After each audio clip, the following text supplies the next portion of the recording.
Di sebuah kota yang tumbuh dari puing-puing perang dan ketidakpedulian,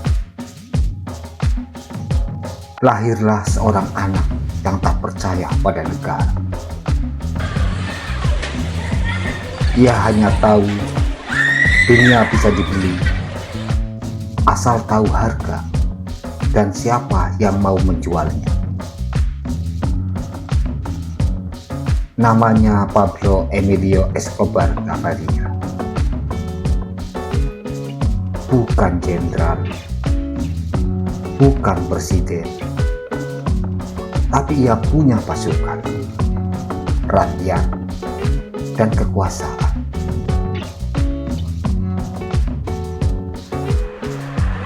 Ia membangun jalan tol bukan untuk rakyat, tapi untuk pelarian. Ia membangun rumah ibadah bukan untuk doa, tapi untuk citra. Kisah ini bukan tentang benar atau salah, tapi tentang dunia yang menciptakan seorang iblis dengan wajah rakyat kecil.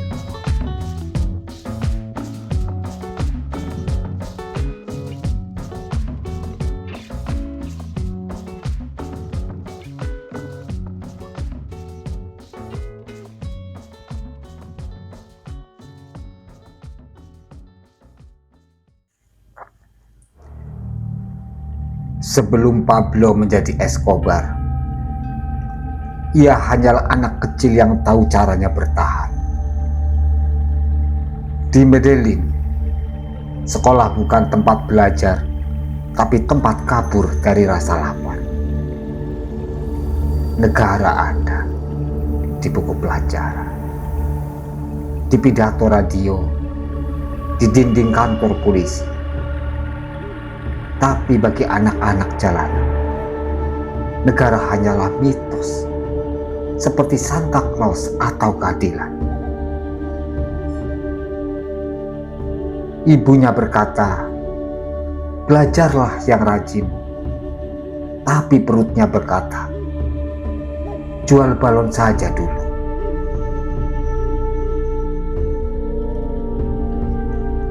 Di jalanan ia belajar dua hal. Pertama, semua orang bisa dibeli. Kedua, yang tak bisa dibeli, ditakuti.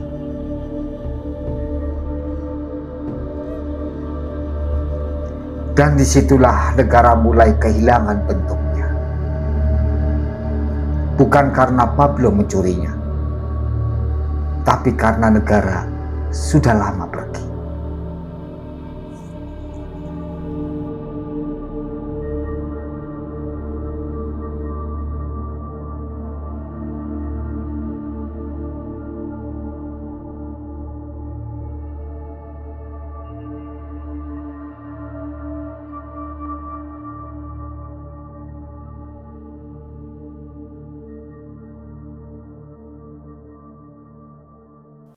Ketika negara tidur, jalanan membuat peraturannya sendiri, dan hukum jadi soal siapa yang bisa bertahan.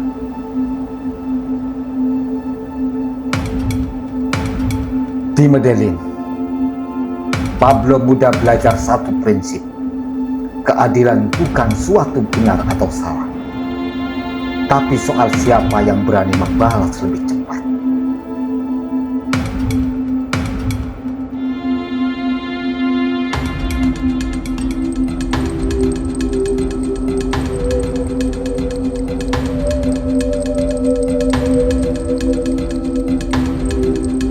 Ia mulai membayar polisi, bukan untuk diam, tapi untuk menjadi temboknya.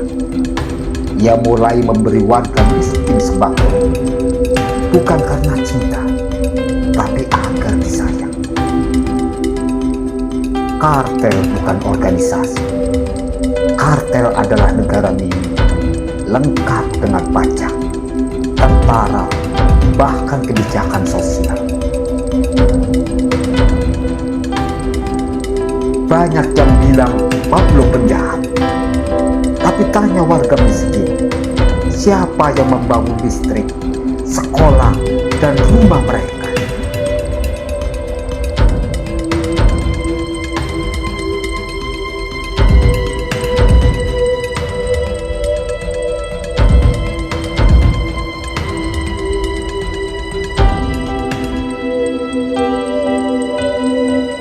Pablo Escobar, orang paling dicari di dunia dan orang paling dicintai di Medellin.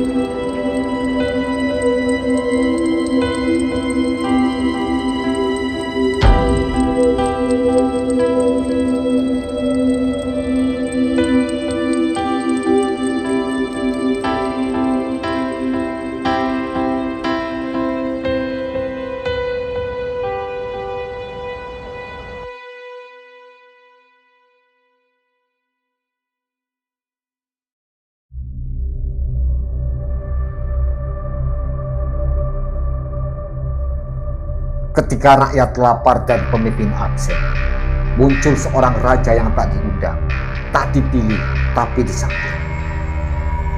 Hacienda Napoles bukan sekadar rumah, itu istana kebal hukum, surga para loyalis, dan museum keakuan seorang manusia biasa dan dipuja bakti.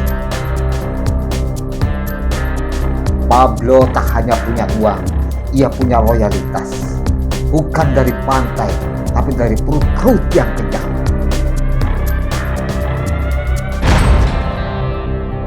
Ia membangun sekolah, stadion, rumah sakit, bukan untuk pajak, tapi untuk cinta. Tapi cinta yang dibeli bisa berubah menjadi pengkhianatan.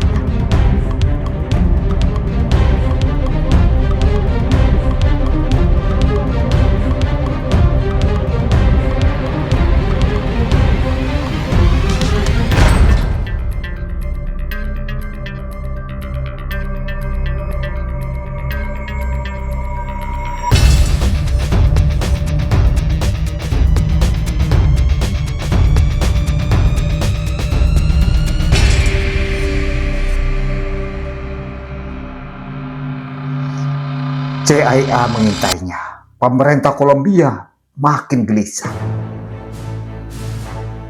Tapi warga masih menyebut namanya dalam doa. Bukan karena mereka tidak tahu, tapi karena mereka tidak punya pilihan lain.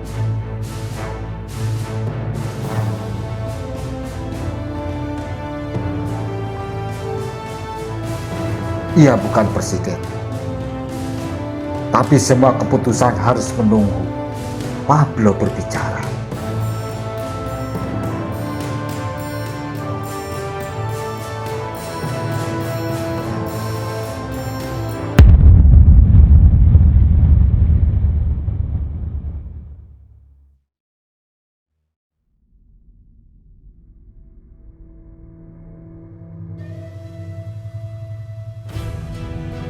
Bom meledak di Bogota, diduga kuat kiriman dari kartel Medellin. Ketika raja tak tahu kapan harus turun, rakyat dan dewa bisa bersatu menjatuhkannya. Escobar tak lagi disambut sebagai pahlawan. Ia menjadi teror di jalan, di layar TV, dan di dalam doa. Ia mengebom pesawat. Ia membunuh hakim, jurnalis, dan calon presiden. Semakin besar kekuasaannya, semakin kecil sisa jiwanya. Negara melawan, Amerika ikut campur. Dibentuklah Los Pepes, bayangan yang ingin membakar bayangan.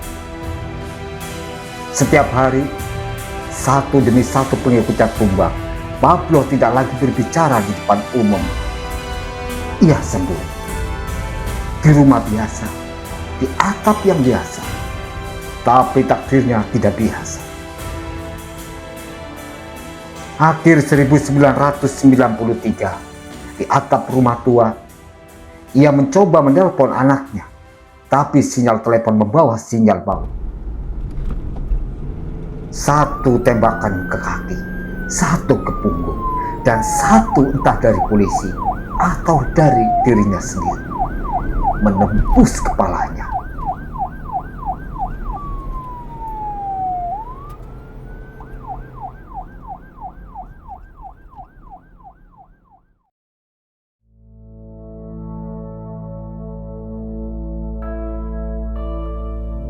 Kematian Escobar mengakhiri sebuah cerita, tapi bukan lukanya. Di antara puing-puing kekuasaan, tumbuh rasa takut yang baru. Rasa takut bahwa manusia bisa terlalu mudah menjadi Tuhan kecil. Ia dibenci, tapi juga dipuja. Ia dihukum, tapi dijadikan legenda. Pablo Escobar bukan hanya pria Kolombia. Ia adalah simbol dari apa yang bisa terjadi jika sistem gagal dan kekuasaan diisi rasa putus asa. Hari ini, Medellin berubah, tapi di lorong-lorong sempit masih ada anak yang bertanya, siapa yang benar? Siapa yang jahat?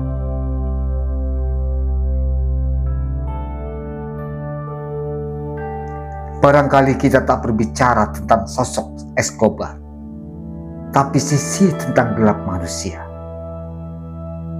yang selalu ingin kuasa, uang, dan abadi.